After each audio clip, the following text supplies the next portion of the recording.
నమస్తే, welcome to Telugu one news. నేను గోపీకృష్ణ. మనతో అంకమరావు గారు అనలిస్ట్ ఉన్నారు.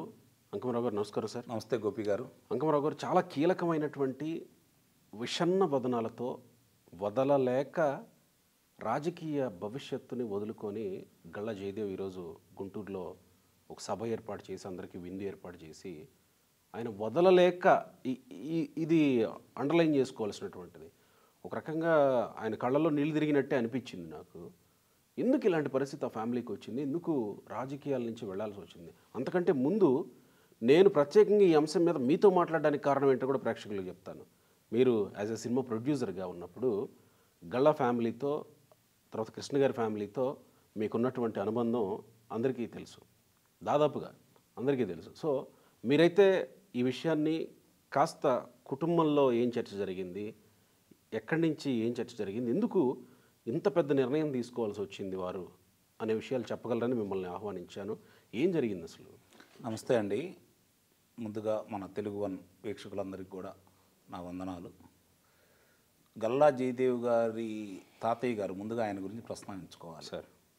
పాటూరి రాజగోపాల్ నాయుడు గారు. రాయలసీమ మొత్తానికి, దాదాపు ప్రతి గ్రామానికి ఆయన సుపరిచితమే. రాయలసీమ మొత్తానికి, ఒక్క నియోజకవర్గానికే కాదు, లేకపోతే ఒక ప్రాంతానికి చెందిన వ్యక్తి కాదు ఆయన. రంగా గారు, ఆచార్య ఎన్జి రంగా గారు. అవును. మరి ఆయన భారతదేశంలో రైతు నాయకుడిగా ఆయనకి ఎంత గుర్తింపు ఉందో మనం ప్రత్యేకంగా చెప్పాల్సిన అవసరం లేదు. ప్రపంచవ్యాప్తంగా 63 సంవత్సరాలు పార్లమెంటేరియన్గా ఉండి గిన్నిస్ బుక్లోకి ఎక్కినటువంటి గొప్ప వ్యక్తి ఆచార్య రంగా గారు. అలాంటి రంగా గారు అన్న అని పిలిచే వ్యక్తి, రాజన్న అని పిలిచే వ్యక్తి పాటూరు రాజగోపాల్ నాయుడు గారు. అంత విలువలు, అంత పోరాట పటిమ ఉన్నటువంటి వ్యక్తి పాటూరు రాజగోపాల్ నాయుడు గారు. వారి కుమార్తెగా గల్లా అరుణ గారు మరి మంత్రిగా చేశారు. అనేక సందర్భాల్లో ఆయన శాసనసభ్యురాలుగా కూడా చేశారు. ఇతను గల్లా జయదేవ్ అనే వ్యక్తిని మొట్టమొదటిగా చూసింది కృష్ణగారి అమ్మాయి పెళ్లిలో, అంటే కృష్ణగారి అల్లుడు పెద్ద అమ్మాయి గారు పద్మావతి గారి. ఆ కుటుంబంతో నాకున్న సాన్నిహిత్యంతో ఆ పెళ్లిలో నేను అణువణువు, అంటే వాళ్ళ పెద్ద అబ్బాయి గారు రమేష్ బాబు గారికి నాకున్న సాన్నిధ్యంతో మరి విడిదింటి కాడి నుంచి అన్ని కార్యక్రమాలప్పుడు కూడా నేను రమేష్ బాబు గారు వెంట ఉండటం జరిగింది. అక్కడ నుంచి వారితో ఆ సాన్నిహిత్యం, ఎందుకంటే ఆ కుటుంబ సభ్యులు 5 కృష్ణ గారి సంతానం 5కి నేను బాగా పరిచయం. ఓకే. కాబట్టి అట్లాగే వారు ఇక్కడికి వచ్చినప్పుడు అమర్రాజా సంస్థ హైదరాబాదు కేంద్రంగా వాళ్ళు మొదలుపెట్టినప్పుడు కూడా ఆ రోజు నుంచి వారు ఇక్కడ చేరిన ఇంటి ఎప్పటి నుంచి కూడా జయదేవ్ గారితో అదే సాన్నిహిత్యం కొనసాగుతూ ఉండేది. అతను తన తల్లి గురించి కూడా లేదా రాజకీయాల గురించి పెద్ద ఆసక్తి లేదు. తన తాత యొక్క ఆశయాలు నెరవేర్చడం కోసం రాజకీయాల్లోకి వచ్చాడు. అనేక సందర్భాల్లో కూడా యాక్చువల్గా తల్లి రాజకీయాల్లో మంత్రిగా ఉన్నప్పటికీ ఆమె లెగసీ కాదు. ఓకే. ఆయన ఆయన ఆలోచనలన్నీ కూడా వాళ్ళ తాతగారి యొక్క ఆచరణలు, ఆలోచనలకే ఆయన రాజకీయాల్లో రావడం కూడా జరిగింది. ఓకే. ఒక వ్యాపారవేత్తగా అతను భారతదేశంలో 2వ స్థాయిలోను, ఇప్పుడు ప్రపంచంలో కూడా మంచి సంస్థగా ఆయన వచ్చిన తర్వాతే వాళ్ళ తండ్రి గారి గురించి కూడా చెప్పుకోవాలి, గల్లా రామచంద్ర నాయుడు గారు. వారు ఆ రోజు అన్న నందమూరి తారక రామారావు గారి పిలుపు మేరకు 85లో ఈ సంస్థను ప్రారంభించడం కూడా జరిగింది. మరి దాన్ని ఎంతగా ప్రతిభావంతంగా ఈరోజు ఆ సంస్థ వెలిగిపోతూ ఉందో మనకు తెలుసు. దాంట్లో తండ్రి గారి కృషి అపారం అయితే, విదేశాల్లో విద్య చదువుకొని వచ్చి మళ్ళీ ఆ వ్యాపార రంగంలో తను ఉండి తన యొక్క ఆలోచనలతోటి ఈ స్థాయికి తీసుకొచ్చిన వ్యక్తి మాత్రం నిస్సందేహంగా గల్లా జయదేవ్ గారు కూడా. మరి అలాంటి వ్యక్తి లోకేష్ బాబు గారితో ఉన్న అనుబంధంతో, స్నేహంతో, రాజకీయాల్లో చంద్రబాబు నాయుడు గారు ప్రజల కోసం ఏదో చేస్తారు, ఆయన యొక్క ఆలోచన విధానం 20 సంవత్సరాల ముందుంటుంది, భవిష్యత్ తరాలకు ఏం కావాలో ఆయన ఆలోచించుకోగలడు. అలాంటి వ్యక్తితోటి నా ప్రయాణం సాగితే నేను అనుకున్నది ఎంతో కొంత ప్రజలకి సేవ చేయగలననే ఉద్దేశంతో ఆయన రాజకీయాలకు అడుగు పెట్టడం కూడా జరిగింది. అట్లానే 2014లో మరి వారు లోక్సభ సభ్యులుగా గుంటూరు పార్లమెంటుకి తొలిసారిగా ఎన్నికయ్యారు. మీరు చూసుకోండి, భారతదేశ వ్యాప్తంగా, అంటే భారతదేశం అంటే మనం కొన్ని ప్రాంతాలు వెళ్ళవచ్చు, వెళ్ళలేకపోవచ్చు. ఆంధ్ర రాష్ట్రంలో 25 మంది లోక్సభ సభ్యులు కనుక చూసుకుంటా ఉంటే, తర్వాత వచ్చిన ఇప్పుడు 2014 తర్వాత 2019లో వచ్చిన లోక్సభ సభ్యులను చూసుకుంటా ఉంటే స్థానిక శాసనసభ్యులతోటి వివాదం లేకుండా, ముఠాలని ప్రోత్సహించకుండా, 7 నియోజకవర్గాల్లో కార్యాలయాలు లేకుండా ఉన్నటువంటి ఏకైక వ్యక్తి గల్లా జయదేవ్ గారు.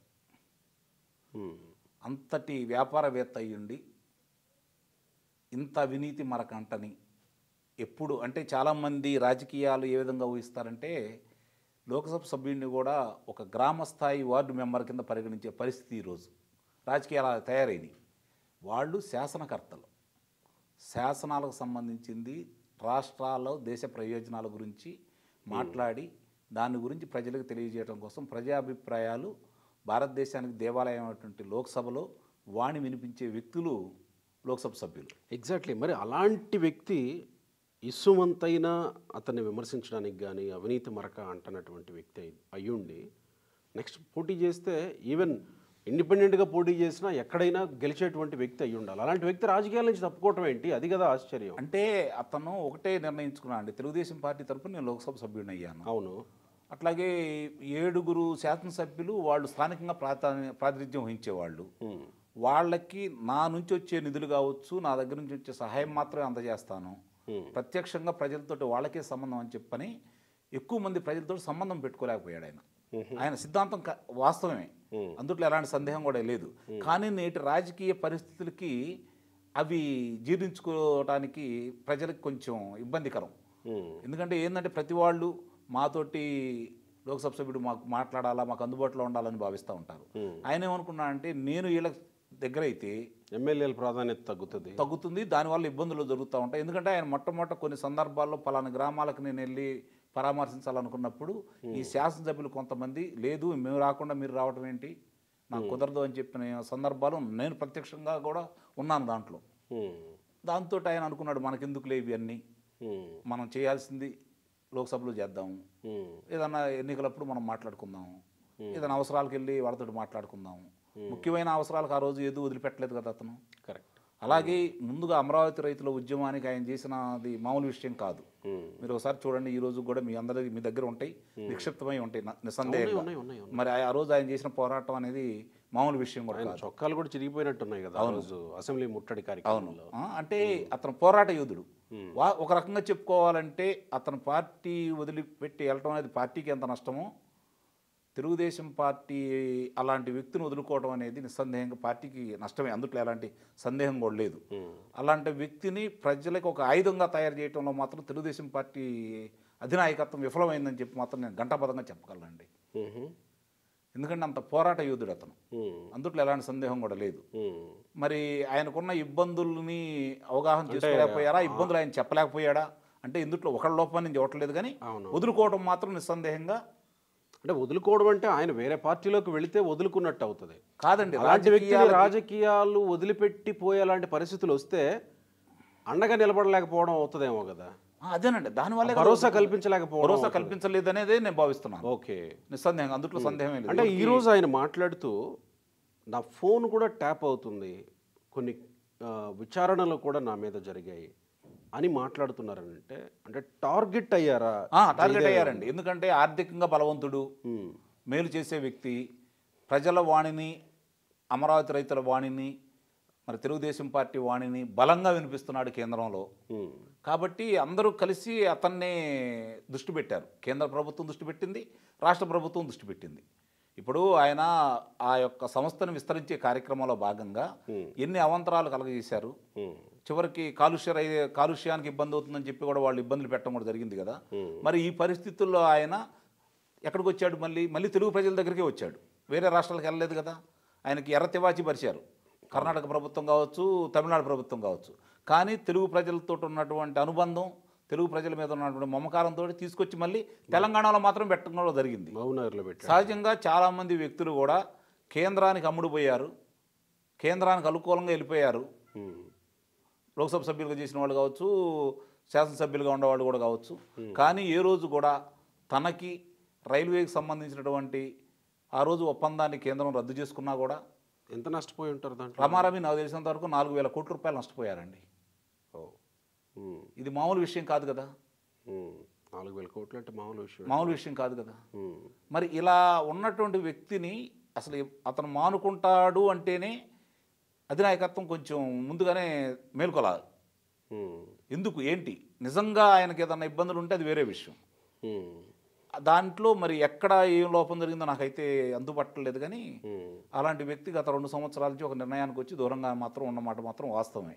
అంటే కేంద్ర ప్రభుత్వానికి రాష్ట్ర ప్రభుత్వానికి ఇద్దరికి అవును, టార్గెట్ అవ్వడానికి కారణం ఏంటి? ఏం చేసిన తప్పేంటి? బలమైన వ్యక్తి, ఆర్థికంగా బలవంతుడు, పార్టీకి ఉపయోగపడుతున్నాడు, వాణిని బలంగా వినిపిస్తున్నాడు, ఏ బెదిరింపులకి బెదిరిపోవట్లేదు. మరి ఇలాంటి వ్యక్తి పార్టీలో ఉంటే పార్టీకి మంచి పేరు వస్తుంది కదా. కాబట్టి తన పార్టీలో లేకుండా చూడాలి, మన పార్టీలో తెచ్చుకోవాలని ప్రయత్నం చేశారు, ఆయన లొంగలేదు. ఓకే, ఆ ప్రయత్నం కూడా జరిగింది. చేశారు, కొన్ని రోజులు ప్రచారం కూడా చేశారు. ఆయన మాత్రం లొంగలేదు. లొంగే మనిషి కాదు, చాలా విలువలు ఉన్న వ్యక్తి. చాలా మందికి అర్థం కాని విషయం ఏంటంటే అతని గురించి చాలా మొండివాడు, చాలా విలువలు ఉన్న వ్యక్తి. అలాంటి మొండివాడు ఎన్నికెళ్తాడని అయితే నేను మొట్టమొదటి భావించాల. మరి అంతర్గతంగా ఏం జరిగింది అనేది మనకి సూక్ష్మంగా తెలియదు. కానీ గత సంవత్సరం క్రితం అప్పుడు కూడా ఆయన పోటీ చేయననే భావన అయితే లేడు, ఓ సంవత్సరంన్నర క్రితం. ఆ తర్వాత మరి కాలక్రమేణా జరుగుతున్న పరిణామాలు కావచ్చు, ఏదో మరి మొత్తానికి మనస్తాపంతో బయటికి వెళ్ళాడే తప్ప అయిష్టంగా బయటికి వెళ్ళాడు. ఎందుకంటే అతను అనుకున్నది వేరు, రాజకీయాలు అతను భావించింది వేరు, జరుగుతున్న రాజకీయాలు వేరు, శాసనసభ్యుల తీరు వేరు. అంటే పార్లమెంట్లో కూడా mister Modi, mister prime minister అంటూ మాట్లాడిన మొట్టమొదటి వ్యక్తి మామూలు విషయం కాదు కదండి అది. అంటే ఆ ఒక్కదాని వల్లనే మోడీకి టార్గెట్ అయ్యారా, లేకపోతే కేంద్ర ప్రభుత్వానికి టార్గెట్ అయ్యారనుకోవాలి, లేకపోతే జగన్మోహన్ రెడ్డి కావాలని, జగన్మోహన్ రెడ్డి ఆర్థికంగా బలవంతుడు కాబట్టి తన వైపు తిప్పుకోవడానికా, లేకపోతే ఇంకేదన్నా ప్రయోజనం ఆశించి చేశాడా, మీరు అన్నట్టు మోడీ చేత టార్గెట్ చేయించాడా? మీరు అన్నారు కదా ఇద్దరికి టార్గెట్ అయ్యారు. ముందు మీరు అన్నది అంశంలో ఒక అంశం ఏంటంటే ఈరోజు భారతదేశంలో ఒక్క వ్యక్తిని కనుక అంటే మోడీని ఏమన్నా, భారతీయ జనతా పార్టీని ఏమన్నా దేశద్రోహుల కింద చంపడుతున్నారు. అలా ఉంది వాళ్ళ మనస్తత్వం. అలాంటివి మోడీ గారు ఆయన దేవాలయం లాంటి లోక్సభలో ఆయన ఆ మాట మాట్లాడటం ఆయన అహం దెబ్బతిని ఉంటుంది నిస్సందేహంగా. దానివల్ల ఆయన ఈయన మీద గురుగా ఉన్నాడు. అట్లాగే ఇక్కడ తెలుగుదేశం పార్టీకి బలమైన వ్యక్తి, ఆర్థికంగా ఏదైనా అవసరమైతే పార్టీని ఆదుకోగల వ్యక్తి, ఇలాంటి వ్యక్తి మన పార్టీలో ఉంటే మంచిది, అందరిని అట్లానే మార్చుకోవాలని ప్రయత్నం చేశారు కదా వాళ్ళు. ఆ ప్రయత్నంలో భాగంగా వ్యాపార సంస్థలను ఇబ్బంది పెడితే లొంగుతాడని భావించారు, లొంగలేదు. దేనికైనా సిద్ధం అన్నాడు ఆయన, లొంగలేదు. ఆ లొంగన క్రమంలో లేదు ఇతను రాజకీయాల్లో ఉండకూడదని చెప్పని వాళ్ళు వేసిన వ్యక్తులు ఫలించాయైతే నేనేది భావిస్తున్నాను. అందుట్లో అనుమానమే లేదు, దాంట్లో విజయం సాధించారు.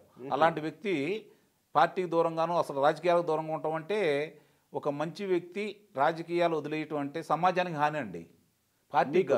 మీకు తెలిసిన ఇంటర్నల్ సమాచారం ఏంటి? ఫ్యామిలీలో ఎలాంటి చర్చ జరిగింది? ఈ రాజకీయాల్లో ఉండాలా లేదా అనే దాని మీద ఏమన్నా మీకు? అంటే రాజకీయాల్లో వద్దనే వాళ్ళు ఒక నిర్ణయానికి రావడం కూడా జరిగింది, ఫ్యామిలీ మొత్తంలో. అందుట్లో అనుమానమే లేదు. ఎందుకంటే వాళ్ళు అనుకున్నది వేరు, ఇక్కడ జరుగుతుంది వేరు. అతని ఆశయాలు వేరు, పార్టీల యొక్క ఆలోచనలు వేరు. అవి రెండు కూడా కలిసి కడితే నేను ఏది భావించట్లేదు. ఓకే, ఇప్పుడు మహేష్ బాబు విషయంలో కూడా కొంత చర్చ నడుస్తుంది కదా రాజకీయంగా. లేదండి, మహేష్ బాబు అనేది చాలా అది దానికి దీనికి అసలు సంబంధం లేదు కాదు నేను అంటుంది. ఫ్యామిలీ మొత్తం కలిసి నిర్ణయం తీసుకున్నారని మీరు అంటున్నారు కదా. అంటే మహేష్ బాబు చెప్పారా లేకపోతే ఆయన అనుకున్నారో లేదో తెలియదు. కానీ మహేష్ బాబు విషయంలో కూడా 2 వర్గాలుగా విడిపోయారు, వైసీపీ టీడీపీలుగా విడిపోయారు కొంతమంది జనాలు. అందుకు నేను ప్రస్తావిస్తున్నాను. రాజకీయాలకు సంబంధించి మహేష్ బాబు దూరంగా ఉంటున్నాడు. అంతర్గత విషయాల్లో కూడా ఇప్పుడు జోక్యం లేదు అతనిది. ఇది సొంత నిర్ణయం. ఈ కుటుంబ సభ్యుల వరకు రామచంద్ర నాయుడు గారు, గళ్ళ కుటుంబం, అరుణ్ గారు, వాళ్ళ అక్కయ్య గారు, మరి వాళ్ళ సతీమణి పద్మావతి గారు, జయదేవ్ గారి యొక్క నిర్ణయమే తప్ప ఇందుట్లో వేరే వాళ్ళ యొక్క ఉందని అయితే మాత్రం నాకు ఎలాంటి సమాచారం లేదు, ఉండదు కూడా. వేరే వాళ్ళ మీద ఆధారపడే వ్యక్తి అయితే కాదు, అందుట్లో ఎలాంటి సందేహం కూడా లేదు. అతను ఒకటి ఆలోచించుకోండి, అతను పోటీ చేసినప్పుడు 2014లోనూ మహేష్ బాబుని తీసుకురాలేదు, కరెక్ట్. 2019లోనూ తీసుకురాలేదు, కరెక్ట్. అక్కడ ఎవరన్నా సహజంగా అడిగితే ఆయనకు రాజకీయాలకు ఇష్టం లేదు అనే మాట్లాడాడే తప్ప వేరే విషయాలు ఏమీ లేవు. ఇప్పుడు అతను వచ్చినప్పుడు చాలామంది కూడా మీరు దీంట్లో ఇమ్మడగలరా అడిగారు నా ముందే. ఆయన ఏమన్నా అంటే ఎందుకు ఇమ్మడలేము, మనం మంచి చేసినప్పుడు ప్రజలు మన అంతా ఎందుకుంటారు, రాజకీయాలు ఆలోచిస్తారా, ప్రజలకు మేలు చేసే కార్యక్రమం ఏదో ఒకటి మనం చేయొచ్చు కదా. ఏ వ్యాపారంలో ఇంత సక్సెస్ అయిన వ్యక్తిని నేను రాజకీయంలో ఎందుకు నేను ముందంజలో ఉండకపోతాను చూడండి అని అన్నాడు. కానీ జరిగిన పరిణామాలు అవన్నీ చూసుకున్న తర్వాత ఒక్కొక్కళ్ళ పనితీరు చూసిన తర్వాత వాళ్ళు ఇక అన్ని అంశాలు ఆయనకి ఒక రకంగా మనస్తాపం చెందారు. సో వదలాల్సిన అవసరం లేకపోయినా అనివార్యంగానే అయిష్టంగానే నిస్సందేహంగా అందుట్లో ఎలాంటి సందేహం కూడా ఏం లేదండి. ఓకే, ఒక ఆణిముత్యాన్ని రాజకీయాల దూరం చేశాం, అందుట్లో మాత్రం ఎలాంటి సందేహం కూడా లేదు. Right sir. మచ్చలేని వ్యక్తిగా రాజకీయంగా ఇలా ఫలానా వ్యక్తి ఫలానా ఇప్పుడు చాలామంది మీద అభియోగాలు చాలా ఉంటాయి. ఏదో రాజకీయంగా సంబంధించి అవినీతి చేశాడనో, లేకపోతే ఫలానా ప్రలోభ పెట్టారనో, ఫలానా సంస్థలు తీసుకురావడానికి ప్రయత్నం చేశాడనో, దాంట్లో వాటా తీసుకున్నాడనో, రకరకాలుగా ఉంటాయి. అవునవునవును. ఇప్పుడు అలాంటి విషయాల్లో మరి ఆ మహానుభావుడు అశోక్ గజపతిరాజు గారు కనపడుతున్నారు మనకి, మళ్ళీ మనకు గల్లా జయదేవ్ గారు కనపడుతున్నారు. ఆ స్థాయిలో ఉండి 2 సార్లు లోక్సభ సభ్యునిగా ప్రాధాన్యత వహించి 10 సంవత్సరాలు ఉండి ఎలాంటి మరక మచ్చ లేకుండా ఆణిముత్యంలో బయటకు వెళ్తున్నటువంటి మరో ఆణిముత్యం, అందుట్లో ఎలాంటి సందేహం కూడా లేదు. మీరన్నట్టు కుటుంబ పరంగా వాళ్ళు ఆర్థికంగా గురించి అసలు ఆలోచించరు, అది నిర్ణయానికే వచ్చారు. సొంతంగానే చేయాలనుకున్న ఏదో ఒకటి చేశారే తప్ప రాజకీయంగా వాళ్ళు లబ్ధి పొందిందంటే ఏమీ లేదు. అప్పటికే పరిశ్రమ విస్తరించింది, పేరు ప్రఖ్యాతులు ఉన్నాయి, అందుట్లో ఎలాంటి సందేహం కూడా ఏమీ లేదు. దీనివల్ల నష్టపోయారు. ఓకే, లోక్సభ సభ్యుడు ఒకవేళ ఉంటే మళ్ళీ ఏమన్నా జరగబోతుందని ఏమన్నా బెదిరింపులు వచ్చాయా? అంటే ఆల్రెడీ అలాంటి బెదిరింపులు కూడా బెదిరిపోయే మనిషి అయితే కాదండి. ఫోన్ ట్యాప్లు అవుతున్నాయి అంటేనే మనం అర్థం చేసుకోవచ్చు. అంటే అతను ఒకటే అనుకున్నాడు, ఈ రాజకీయంలో ఉండి ఇంతమంది శత్రువులు అయ్యేదానికంటే కూడా నేను ఆర్థికంగా చాలా మందికి ఇంకా ఉపయోగపడవచ్చు కదా. Of course. ఇప్పుడు ఒక వర్గం ఒక మనిషి అనిపించుకునే కంటే కూడా ప్రజల మనిషిని అనిపించుకోవాలనే భావంతో దూరం అయ్యాడు. ఎందుకంటే దానికి అన్ని విధాల అతను అనుకున్న సహకారం లభించలేదనేది మాత్రం వాస్తవం. Right sir, thank you.